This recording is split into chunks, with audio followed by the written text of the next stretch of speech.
If we get the blinders off our eyes and realize what's out there, and realize that it is not getting better from day to day, but it is getting worse from day to day, that there are people out there who are making hundreds of millions of dollars exploiting our children with their objectionable material on the internet.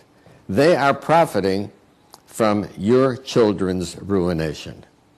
You can't allow that to happen. Everybody knows the risks of the internet. Inappropriate information, misinformation, search engines that can find anything, can find instructions on how to build a bomb. Everything is out there. But it's not just inappropriate content, it's troubling content. There are examples of post-traumatic stress disorder related to pictures and things seen on the internet. I know of a young man who is in therapy for watching one of the beheading videos that took place in Baghdad.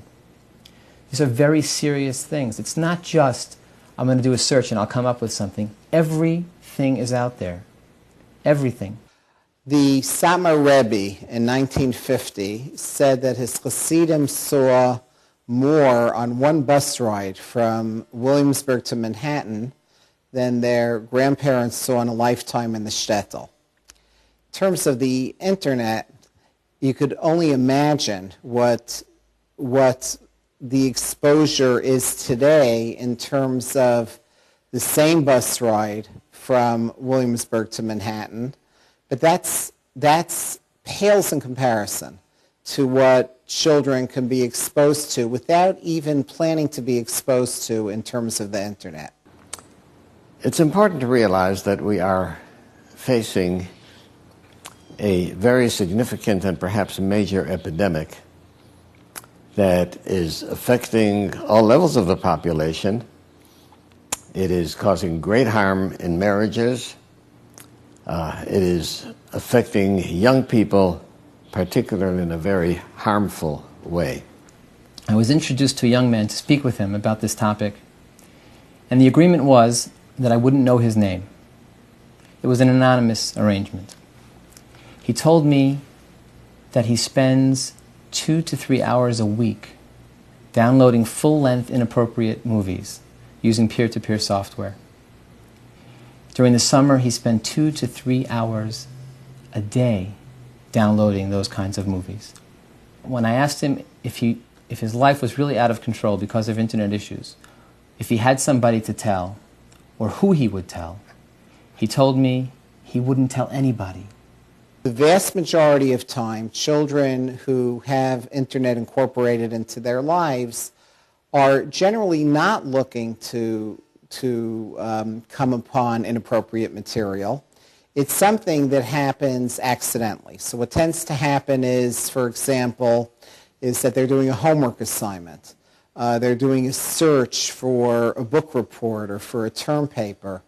And without even intending to, they accidentally get pulled into sites with inappropriate material. The average age that a child first stumbles upon pornography in that kind of accidental way is age 11.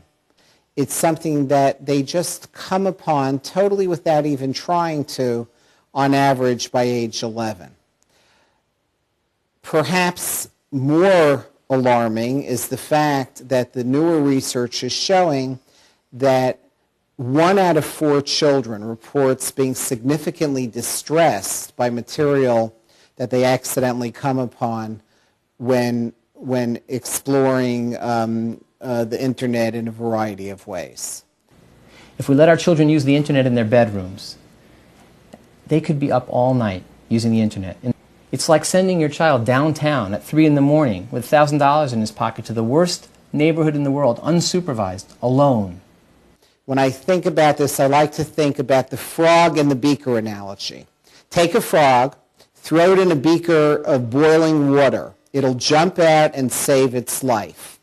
Take the same frog, throw it in a beaker of water that's normal temperature, but over a low simmering fire that goes up a degree at a time, it'll boil to death because it won't realize that it's in mortal danger. That's what I think is happening with some of our children. Little by little, they're getting seduced into accidentally coming upon inappropriate material. Once that happens, once the genie is out of the bottle, it's very difficult for children not to, just because of the natural curiosity of children, especially as they hit their adolescent years, to become more and more curious and then to start to explore on their own. Now, one may think that viewing pornography is, yes, it's a moral issue. It may be a religious issue, but it has to be understood as a psychological issue as well.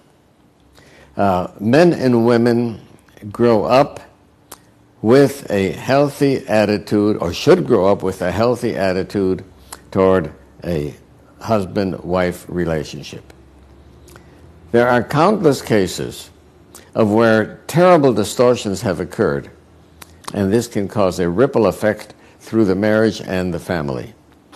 And the kinds of things that are conveyed by pornography are the kinds of things that can stay with a person months and years after he has seen them, and can have a very profound negative effect. You'll say that, oh boy, you're off the wall.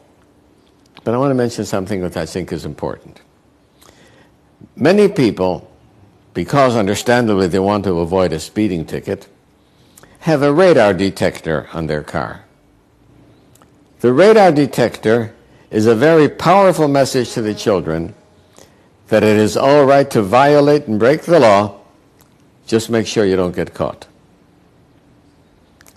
And it's a bad message, and we have to teach children respect for the law without the fear of being caught. And that applies to everything, as well as to pornography. What's the bottom line take-home message? The bottom line take-home message is that A, children are very likely to come across inappropriate material on the internet, even if they don't intend to. B, they are very likely to be living in homes where parents think they're getting guidance, think that there's a clear set of rules, but in fact, an awful lot is happening without parents quite knowing what is happening. Take these words to heart seriously. Develop an attitude in your home that the children should feel so proud of themselves, so proud of their heritage, so proud of their dignity, that they will not allow themselves to be tarnished by objectionable, immoral material.